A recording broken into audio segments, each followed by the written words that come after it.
Welcome to youth corner. विद्यार्थियों के लिए प्राइमरी से लेकर के कॉलेज तक अपनी पढ़ाई के दौरान कई बार ऐसे अवसर आते हैं जब उन्हें भाषण की प्रस्तुति देनी पड़ती है। खास करके अपनी पढ़ाई के दौरान विद्यालय में दो तरीके के भाषण दिए जाते हैं। ये दो अवसर हैं जो बहुत खास होते हैं, स्वतंत्रता दिवस और गणतंत्र दिवस।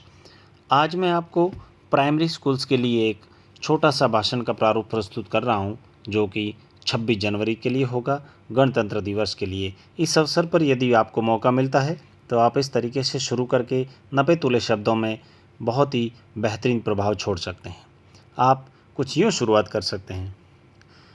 मैं राहुल कक्षा 5वीं का छात्र हूँ। आप सभी के सामने इस पवित्र मंच पर खड़ा होकर के आप सभी को सर झुकाते हुए, नमन करते हुए, मैं मेरी दिल की गहराई से सभी का अभिवादन करते हुए धन्यवाद प्रकट करना चाहता हूँ कि आज हम सभी यहाँ एक ख़ास अवसर के लिए इकट्ठे हुए हैं। हम किस खास अवसर के लिए इकट्ठे हुए हैं, यह आप सभी को भली भांति विदित है। मैं आप सबके सामने गणतंत्र दिवस पर कुछ शब्दों के रूप में मेरे भाषण की प्रस्तुति देना चाहता हूँ। सबसे पहले मैं अपने क्लास टीचर और बाकी सभी अध्यापकों को धन्यवाद देना चाहूँगा, जिन सब की वजह से आज मैं इस महान अवसर पर इस मंच पर खड़ा होकर के दो शब्द बोलने का मौका जो मुझे मिला, उसके लायक मैं जो बना हूँ, इसका श्रेय मैं सभी अध्यापकों को देना चाहूँगा। आप सभी का खूब खूब धन्यवाद। जैसा कि हमें सर्वविदित है कि 15 अगस्त 1947 से ही भारत एक स्वशासित देश है।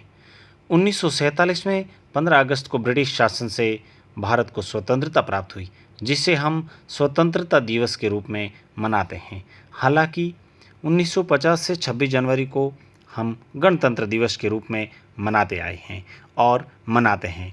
भारत का संविधान 26 जनवरी 1950 को लागू हुआ था। उसी दिन से हम इसे गणतंत्र दिवस के रूप में मनाते आए हैं। गणतंत्र का अर्थ होता है देश में रहने वाले सभी लोगों की सर्वोच्च शक्ति और सही दिशा में देश के नेतृत्व के लिए राजनीतिक नेता के रूप में अपने प्रतिनिधि चुनने के लिए केवल जनता के पास अधिकार है। इसलिए भारत एक गणतंत्र देश है। यहाँ जनता का राज्य है जो पूर्ण रूप से जनता के पास निहित होता है।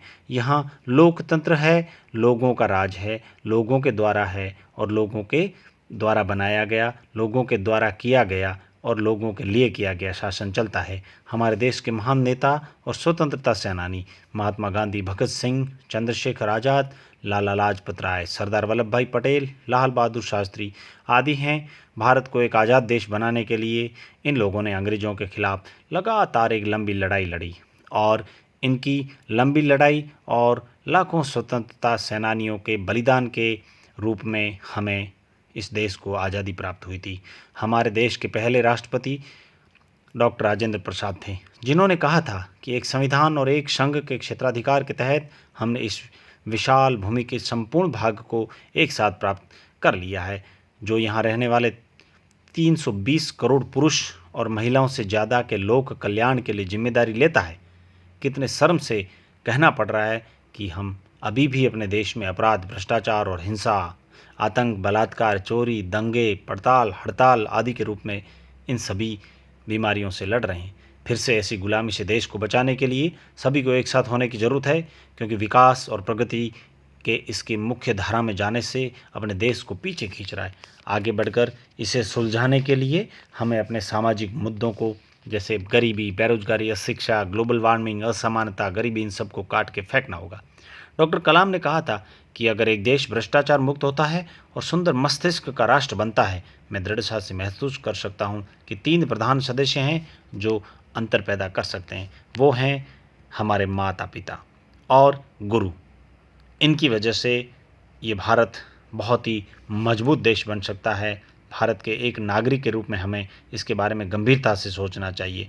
आइए हम सब मिल कर के सोचें, सब मिल कर के आगे बढ़ें, कंधे से कंधा मिलाकर आगे बढ़ें, कंधे से कंधा मिलाकर, हाथ से हाथ मिलाकर सभी मिल कर के इस देश के विकास में अपनी अहम भूमिका अदा करें। बहुत बहुत धन्यवाद मुझे 2 मिनट बोलने का मौका दिया। इसके लिए मैं पूरे स्कूल के विद्यार्थियों, अध्यापकों अभिभावकों और सभी अतिथियों, आप सभी का बहुत बहुत आभारी हूँ। खूब खूब धन्यवाद।